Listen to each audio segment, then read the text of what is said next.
Je m'appelle Steve, journaliste de faits divers, et je vais vous raconter une histoire tirée de faits réels. Mathieu a 28 ans. Il habite à Avignon, et comme beaucoup de jeunes, il a décidé de vendre sa voiture, une série limitée estimée à 18 000 €.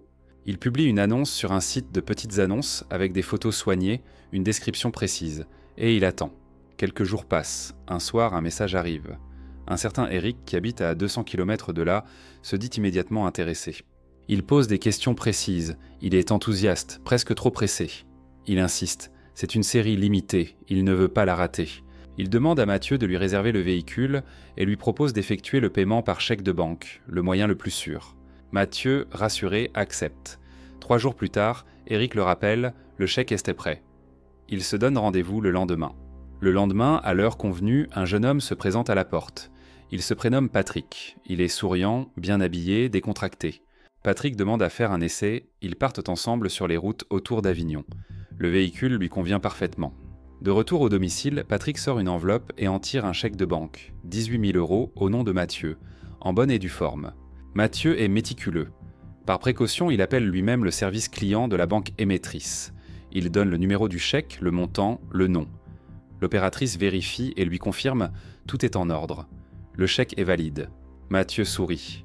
Il remplit les papiers de cession, remet à Patrick les clés du véhicule, le double et les documents.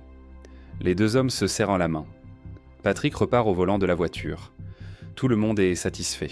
C'est dans l'après-midi que tout bascule. Mathieu se rend à sa banque pour déposer le chèque. La conseillère l'examine, front plissé, et lui annonce la nouvelle. Ce chèque est un faux, une simple photocopie de haute qualité.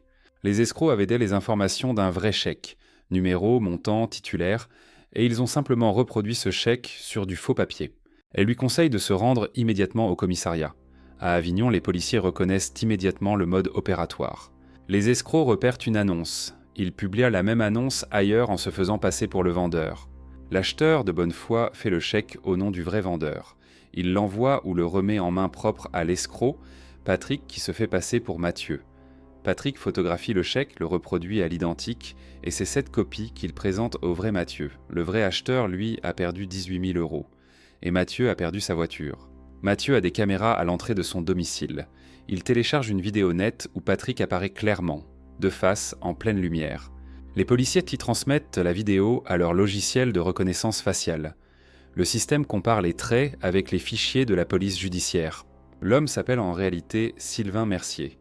Il a 34 ans, une adresse à Marseille et un casier judiciaire chargé. C'est un réseau organisé. La semaine suivante, la police judiciaire marseillaise lance une surveillance discrète.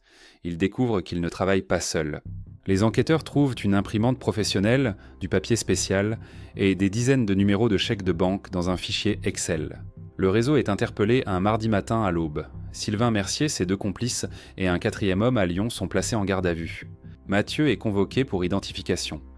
Quand il voit Sylvain Mercier derrière la vitre sans teint, il reste silencieux. Puis il dit « c'est lui ». Mathieu ne récupérera probablement jamais sa voiture, mais sa vigilance aura permis de démanteler un réseau qui avait escroqué au moins 17 autres personnes.